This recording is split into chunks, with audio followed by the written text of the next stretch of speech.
ಭಾರತದ ಅತ್ಯಂತ ಪವಿತ್ರ ಸ್ಥಳಗಳಲ್ಲಿ ಕುರುಕ್ಷೇತ್ರಕ್ಕೆ ಒಂದು ವಿಶೇಷ ಸ್ಥಾನ ಇದೆ. ಆದರೆ ಈ ಪುಣ್ಯಭೂಮಿ ಹುಟ್ಟಿದ್ದೇ ಒಂದು ಭಯಾನಕ ಸೇಡು ಮತ್ತು ರಕ್ತಪಾತದ ಕಥೆಯಿಂದ ಅಂದ್ರೆ ನಂಬಲಿಕ್ಕೆ ಕಷ್ಟ ಆಗೋತೆ. ಬನ್ನಿ, ಆ ಪವಿತ್ರ ನಡೆದ ರಕ್ತಸಿಕ್ತ ಮೂಲದ ಕಥೆಯನ್ನೊಮ್ಮೆ ನೋಡೋಣ. ಎಲ್ಲ ಶುರುವಾಗಿದ್ದು ನಿಜ ಹೇಳಬೇಕು ಅಂದ್ರೆ ಒಂದೇ ಒಂದು ದಿವ್ಯ ಹಸುವಿನಿಂದ. ಹೌದು, ಒಂದು ಹಸು. ನೋಡೋಕೆ ಕೇವಲ ಒಂದು ಪ್ರಾಣಿ ಅಷ್ಟೇ. ಆದರೆ ಅದರ ಶಕ್ತಿ ಅಬ್ಬಬ್ಬ ಅಪಾರವಾಗಿತ್ತು. ಆ ಶಕ್ತಿಯೇ ಕೊನೆಗೆ ಇಡೀ ಇತಿಹಾಸದ ದಿಕ್ಕನ್ನೇ ಬದಲಿಸಿದಂಥ ಒಂದು ಮಹಾಯುದ್ಧಕ್ಕೆ ನಾಂದಿ ಹಾಡಿತು. ಒಂದು ಹಸು ಒಂದು ಯುದ್ಧಕ್ಕೆ ಕಾರಣವಾಗೋದು ಹೇಗೆ ಸಾಧ್ಯ? ಆ ಕಥೆಯನ್ನೇ ಈಗ ನೋಡೋಣ. ಸರಿ, ಹಾಗಾದ್ರೆ ಕಥೆ ಶುರುವಾಗೋದು ಜಮದಗ್ನಿ ಮಹರ್ಷಿಗಳ ಒಂದು ತುಂಬಾನೇ ಶಾಂತವಾಗಿದ್ದ ಆಶ್ರಮದಿಂದ. ಅದು ಜ್ಞಾನ ತಪಸ್ಸಿನ ಕೇಂದ್ರ. ಹೊರಗಿನ ಪ್ರಪಂಚದ ಯಾವ ಗದ್ದಲ ಗಲಾಟೆನೂ ಅಲ್ಲಿ ಇರಲಿಲ್ಲ. ಆ ಆಶ್ರಮದ ಪ್ರಮುಖ ಆಕರ್ಷಣೆ ಅಂದ್ರೆ ಅದರ ಕೇಂದ್ರ ಬಿಂದುವೇ ಈ ಶಬಲೆ. ಅವಳು ಬರೀ ಒಂದು ಹಸುವಾಗಿರಲಿಲ್ಲ. ಆಶ್ರಮದ ಜೀವನಾಡಿಯೇ ಅವಳಾಗಿದ್ಲು. ಒಂದ್ರೀತಿ ಅಕ್ಷಯ ಪಾತ್ರೆ ಇದ್ದ ಹಾಗೆ. ಯಾರು ಏನ್ ಕೇಳಿದ್ರೂ ಕೊಡಬಲ್ಲ ದೈವಿಕ ಶಕ್ತಿ. ಅಷ್ಟೇ ಅಲ್ಲ, ಯಾರೇ ಬರಲಿ, ಎಷ್ಟು ಜನನೇ ಇರಲಿ, ಕ್ಷಣ ಮಾತ್ರದಲ್ಲಿ ಒಂದು ಭರ್ಜರಿ ಔತಣವನ್ನೇ ಸಿದ್ಧಪಡಿಸಬಲ್ಲ ಸಾಮರ್ಥ್ಯ ಅದಕ್ಕಿತ್ತು.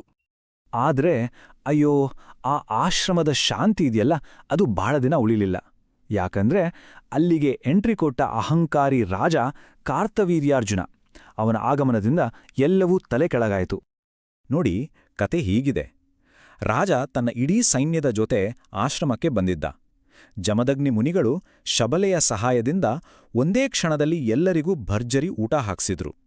ಇದನ್ನ ನೋಡಿದ ರಾಜನಿಗೆ ಆಶ್ಚರ್ಯಕ್ಕಿಂತ ಹೆಚ್ಚಾಗಿ ದುರಾಸೆ ಹುಟ್ಕೊಂಡ್ಬಿಡ್ತು.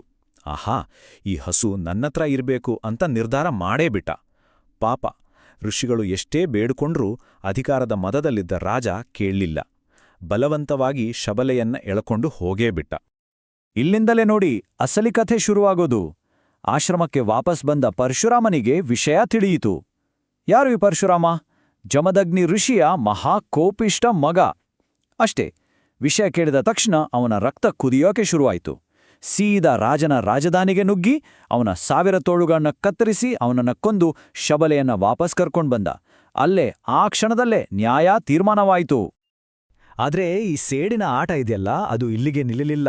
ಇದು ಇನ್ನೂ ಹೆಚ್ಚು ಕ್ರೂರವಾದ ಪ್ರತಿಕಾರದ ಅಧ್ಯಾಯಕ್ಕೆ ಮುನ್ನುಡಿ ಬರೆಯಿತು. ಯಾಕಂದ್ರೆ ಈಗ ರಾಜನ ಮಕ್ಕಳು ತಮ್ಮ ತಂದೆಯ ಸಾವಿಗೆ ಸೇಡು ತೀರಿಸ್ಕೊಳ್ಳೋಕೆ ಹೊಂಚಾಕಿ ಕಾಯ್ತಾ ಇದ್ರು. ಅವರು ಮಾಡಿದ್ದು ಅಕ್ಷರಶಃ ಒಂದು ಹೇಡಿತನದ ಕೆಲಸ. ಪರಶುರಾಮ ಆಶ್ರಮದಲ್ಲಿ ಇಲ್ಲದ ಸಮಯ ನೋಡ್ಕೊಂಡು ಕಾರ್ತವೀರ್ಯಾರ್ಜುನನ ಮಕ್ಕಳು ಆಶ್ರಮಕ್ಕೆ ನುಗ್ಗಿದ್ರು. ಅಲ್ಲಿ ಧ್ಯಾನದಲ್ಲಿ ಕೂತಿದ್ದ, ಕೈಯಲ್ಲಿ ಯಾವ ಆಯುಧವೂ ಇಲ್ಲದ ನಿರಾಯುಧ ಜಮದಗ್ನಿ ಮಹರ್ಷಿಗಳನ್ನ ತುಂಬಾನೇ ಕ್ರೂರವಾಡಿ ಕೊಂದಾಕಿದ್ರು. ವಾಪಸ್ ಬಂದು ತನ್ನ ತಂದೆಯ ರಕ್ತಸಿಕ್ತ ದೇಹವನ್ನು ನೋಡಿದ ಪರಶುರಾಮನ ಸ್ಥಿತಿ ಹೇಗಾಗಿರ್ಬೇಕು? ಅವನ ದುಃಖ, ಅವನ ಕೋಪ ಎಲ್ಲ ಒಟ್ಟಾಗಿ ಒಂದು ಭಯಾನಕ ಶಪಥವಾಗಿ ಹೊರಬಿತ್ತು. ಆ ಒಂದು ಶಪಥ ಇಡೀ ಭೂಮಿಯ ಇತಿಹಾಸವನ್ನೇ ಬದಲಾಯಿಸುವ ಹಾಗಿತ್ತು.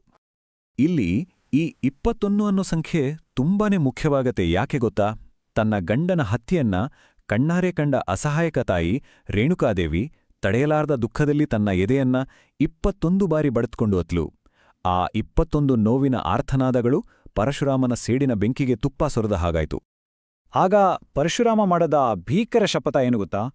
ನನ್ನ ತಾಯಿ ಅನುಭವಿಸಿದ 21 ನೋವಿನ ಕೂಗುಗಳಿಗೆ ಪ್ರತಿಯಾಗಿ ಈ ಭೂಮಿಯ ಮೇಲಿರೋ ಅಹಂಕಾರಿ ಕ್ಷತ್ರಿಯ ವಂಶವನ್ನೇ ನಾನು 21 ಬಾರಿ ನಿರ್ನಾಮ ಮಾಡ್ತೀನಿ. ಯೋಚನೆ ಮಾಡಿ, ಇದು ಕೇವಲ ಒಬ್ಬ ರಾಜನ ಮಕ್ಕಳ ಮೇಲಿನ ಸೇಡಾಗಿ ಉಳಿಯಲಿಲ್ಲ, ಇಡೀ ಕ್ಷತ್ರಿಯ ವಂಶದ ಮೇಲಿನ ಯುದ್ಧವಾಗಿ ಘೋಷಣೆಯಾಯಿತು.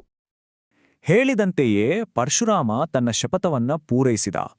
ಆ ಭೀಕರ ರಕ್ತಪಾತ ಭೂಮಿಯ ಮೇಲೆ ಒಂದು ಹೊಸ, ಅಳಿಸಲಾಗದ ಮತ್ತು ಭಯಾನಕವಾದ ಹೆಗ್ಗುರುತನ್ನೇ ಸೃಷ್ಟಿಸಿಬಿಟ್ಟಿತು. ಹೌದು, ತನ್ನ ಶಪಥದ ಪ್ರಕಾರ 21 ಬಾರಿ ಕ್ಷತ್ರಿಯ ಸಂಹಾರ ಮಾಡಿದ ನಂತರ ಪರಶುರಾಮ್ ಆ ಕ್ಷತ್ರಿಯ ರಕ್ತದಿಂದಲೇ 5 ದೊಡ್ಡ ಸರೋವರಗಳನ್ನ ತುಂಬಿದ. ಆ ಸ್ಥಳಕ್ಕೆ ಸಮಂತ ಪಂಚಕ ಅಂತ ಹೆಸರಿಟ್ಟ. ಸಮಂತ ಪಂಚಕ ಅಂದ್ರೆ 5 ಸರೋವರಗಳಿರೋ ಪ್ರದೇಶ ಅಂತ ಅರ್ಥ. ಇದೇ ನೋಡಿ ಈ ಕಥೆಯ ಅತಿ ದೊಡ್ಡ ಟ್ವಿಸ್ಟ್. ರಕ್ತದಿಂದಲೇ ತುಂಬಿದ್ದ, ಭಯಾನಕ ಅಂತ ಅನ್ಸ್ಕೊಳ್ತಿದ್ದ ಆ ಸಮಂತ ಪಂಚಕ ಅನ್ನೋ ಜಾಗ ಇದೆಯಲ್ಲ, ಅದೇ ಮುಂದೊಂದು ದಿನ ಕುರುಕ್ಷೇತ್ರ ಅನ್ನೋ ಮಹಾಪವಿತ್ರ ಕ್ಷೇತ್ರವಾಗಿ ಬದಲಾಯಿತು. ಅಂದ್ರೆ ರಕ್ತದ ಕ್ಷೇತ್ರ ಪುಣ್ಯಕ್ಷೇತ್ರವಾಗಿ ರೂಪಾಂತರಗೊಂಡಿತು. ಎಂಥ ವಿಪರ್ಯಾಸ ಅಲ್ವಾ? ಸರಿ, ಇಷ್ಟೆಲ್ಲ ರಕ್ತಪಾತದ ನಂತರ ಕೊನೆಯಿಗೂ ಪರಶುರಾಮನ ಕೋಪ ತಣ್ಣಗಾಯಿತು. ಈಗ ಅವನ ಪ್ರಯಾಣ ಸೇಡಿನಿಂದ ಪ್ರಾಯಶ್ಚಿತ್ತದ ಕಡೆಗೆ ಸಾಗಿತು, ಕ್ರೋಧದಿಂದ ತಪಸ್ಸಿನ ಮಾರ್ಗಕ್ಕೆ. ಆ ರಕ್ತದ ಸರೋವರಗಳ ದಡದಲ್ಲೇ ನಿಂತು ಪರಶುರಾಮ ತನ್ನ ಪಿತೃಗಳಿಗೆ ತರ್ಪಣ ನೀಡಿದ. ಅವನ ಭಕ್ತಿಗೆ ಮೆಚ್ಚಿದ ಪಿತೃದೇವತೆಗಳು ಪ್ರತ್ಯಕ್ಷರಾಗಿ ಅವನ ಕೋಪವನ್ನ ಶಾಂತಗೊಳಿಸಿದರು. ಅಷ್ಟೇ ಅಲ್ಲ, ಅವರ ಅನುಗ್ರಹದಿಂದ ಆ ರಕ್ತದ ಸರೋವರಗಳು ಪವಿತ್ರ ತೀರ್ಥಗಳಾಗಿ ಬದಲಾದವು. ಅಂದಿನಿಂದ ಇಂದಿನವರೆಗೂ ಆ ನೀರಿನಲ್ಲಿ ಸ್ನಾನ ಮಾಡಿದ್ರೆ ಎಂಥ ಮಹಾಪಾಪಗಳು ತೊಳೆದು ಹೋಗುತ್ತೆ ಅನ್ನೋ ನಂಬಿಕೆ ಬಲವಾಗಿ ಬೇರೂರಿದೆ. ನೋಡಿ, ಇದು ಕೇವಲ ಒಂದು ಯುಗದ ಕಥೆಯಲ್ಲ, ಇದು ಯುಗಗಳನ್ನೇ ಬೆಸೆಯುವ ಒಂದು ಕೊಂಡಿ. ತ್ರೇತಾಯುಗದಲ್ಲಿ ಪರಶುರಾಮ ಸೃಷ್ಟಿಸಿದ ಇದೇ ಸಮಂತ ಪಂಚಕ, ಅಂದರೆ ಕುರುಕ್ಷೇತ್ರ. ಅದೇ ನೆಲದಲ್ಲಿ ಮುಂದಿನ ದ್ವಾಪರ ಯುಗದಲ್ಲಿ ಇಡೀ ಜಗತ್ತೇ ಬೆರಗಾಗಿ ನೋಡಿದ ಪಾಂಡವರು ಮತ್ತು ಕೌರವರ ಮಹಾಭಾರತ ಯುದ್ಧ ನಡೆಯಿತು. ಬಹುಶಃ ಆ ಭೂಮಿಯ ವಿಧಿಲಿಖಿತದಲ್ಲೇ ರಕ್ತಪಾತ ಬರೆದಿತ್ತೇನೋ.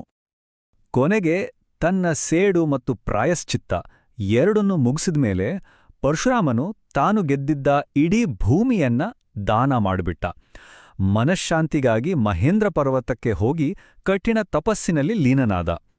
ಅವನ ಜೀವನದ ಹಿಂಸೆಯ ಅಧ್ಯಾಯ ಮುಗಿದು ತಪಸ್ಸಿನ ಒಂದು ಹೊಸ ಅಧ್ಯಾಯ ಶುರುವಾಯಿತು. ಹಾಗಾದ್ರೆ ಈ ಇಡೀ ಕಥೆಯ ಕೊನೆಯಲ್ಲಿ ಒಂದು ಪ್ರಶ್ನೆ ಹಾಗೆಯೇ ಉಳಿಯತ್ತೆ. ರಕ್ತಪಾತದಿಂದಲೇ ಹುಟ್ಟಿದ ಒಂದು ಜಾಗ ಇಷ್ಟು ಪವಿತ್ರವಾಗಲು ಹೇಗೆ ಸಾಧ್ಯ? ಒಂದು ಸ್ಥಳದ ಹಿಂಸಾತ್ಮಕ ಇತಿಹಾಸ ಅದರ ಪಾವಿತ್ರ್ಯವನ್ನ ಹೆಚ್ಚಿಸುತ್ತಾ ಅಥವಾ ಕಡಿಮೆ ಮಾಡುತ್ತಾ? ಇದೊಂದು ನಿಜಕ್ಕೂ ಆಳವಾಗಿ ಯೋಚಿಸಬೇಕಾದ ವಿಷಯ.